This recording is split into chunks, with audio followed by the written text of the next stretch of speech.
Hello and welcome to the tutorial for MoveIt's view component.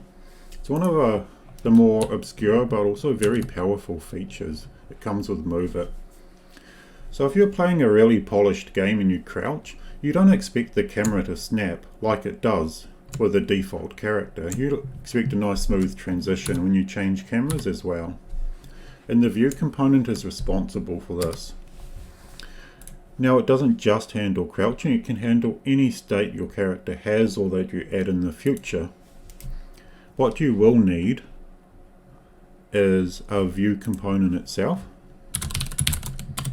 So MI view component, VP view tutorial,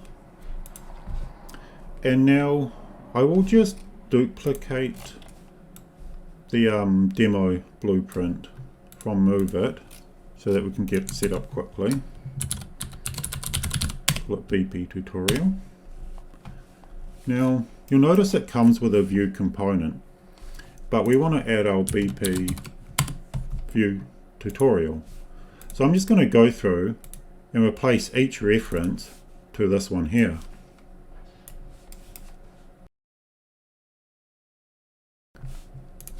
So now I can delete the old one and I can just give this a nicer name. And let's talk about one of the first features of the view component. Now I'm going to add an input, V key. So when we press V, we're going to change cameras. I'm going to add a new camera here that we can use. And we'll pretend we're making a vanity camera.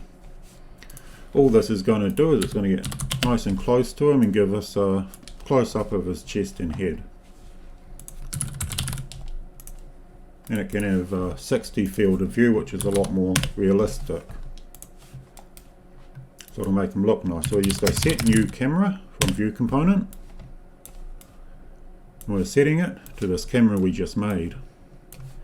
Just give this a proper name.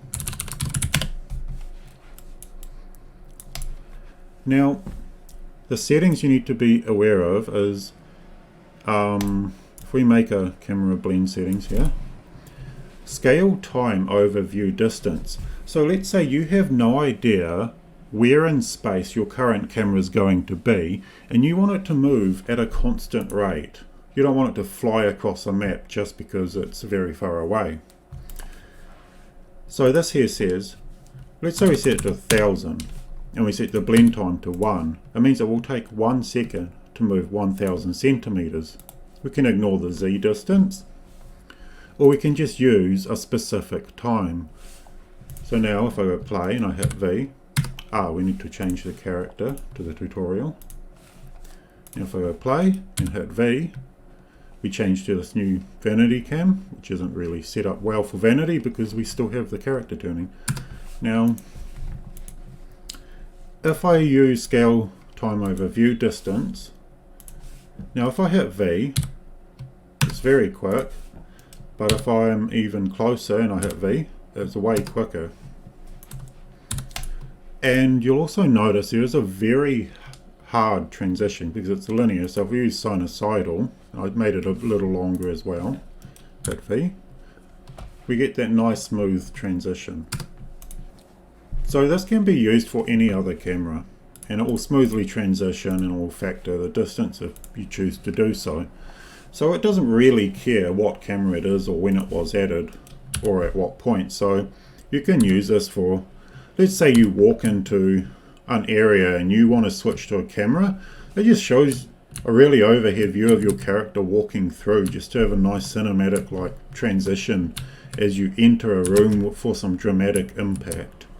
Or it can be a regular gameplay camera, such as switching first to third person, or even scoping with a weapon. You could use this for the transition. You could have a camera assigned to the scope for each individual scope. So just one other thing I want to touch on briefly is say, let's just pretend you have 10 different cameras and you can switch through them on the fly. It will always blend smoothly at any part in the transition. See that? There's no popping ever. The other main feature is if we go into the view component itself, to start with, we need a reference to our character. So we go get owner and cast a BP tutorial, and we can just save this as our character. Okay, so this is for the character states such as, you know, crouching and whatnot. So I'm actually just going to change to our custom character with his own animation blueprint. Now if we go play, we get the same thing. We need to define every state. So if we make a enum, BP tutorial character states, and we're going to do crouching and sprinting.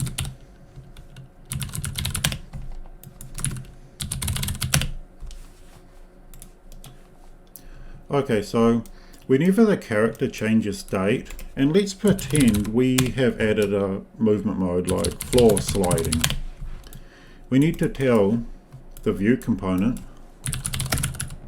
that our character state has changed and it needs to update. But MoveIt already notifies that the state has changed whenever you start or stop sprinting, and the same for crouching. So we don't need to add it for these, but if you add extra states besides crouching and sprinting, then you will need to do this. Now,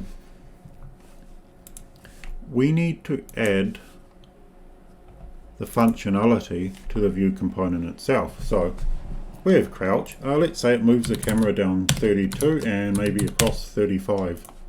This is the right axis. That is forward, that is up and down. We can use a sinusoidal transition so it's nice and smooth. So we're just going to add sprinting as well. When we sprint, maybe it can just pull back a lot. Even maybe move up a lot. And a smooth transition. Now default character state, that's pretty much just when we're standing. And we can give that a smooth transition too, I guess. It might not need it, it probably utilizes this, but we'll leave it for now, and if we need it we'll set it. So you can also make it change the base eye height to the Z offset as well. And if you're making a shooter, that can be useful, but you would actually want to handle replication for this, because it won't change the base eye height replication, because view component is a local system because the camera isn't replicated. So there are two events that we are concerned with: get character state cameras and is character state active. We're going to start with this one. We have a byte and it wants a true or false. So when we call update character state, it's just going to say, are we in this state or are we in that state? It's just going to check each state and see which one is currently active. So we can go switch on tutorial character states, and we only want to do this if our character is valid. So right click, convert to validated get. If not, we can just return false. We can cast this byte to the enum there, and crouching and sprinting corresponds to the character states here, crouching and sprinting. The names do not have to match as it's index based. Okay, so now we go character is crouching, is crouched, needs to return.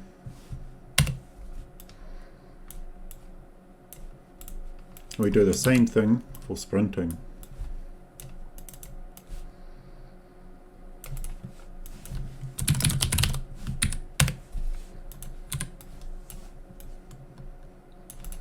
So now it will know if we're in each state or not.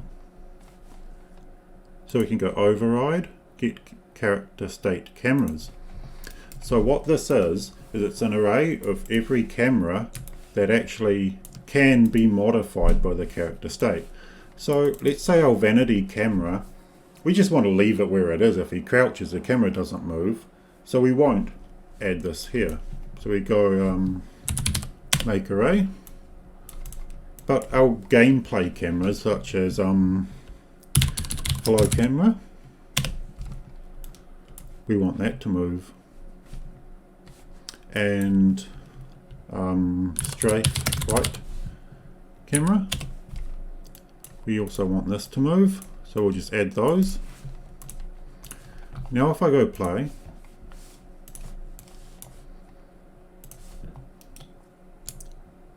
when I crouch, it moves to the side and down. So if I go back to class defaults, we can make it move a whole lot more. When I sprint, you'll see it, we made a very extreme shift just to really preview it. So let's dial this in a lot.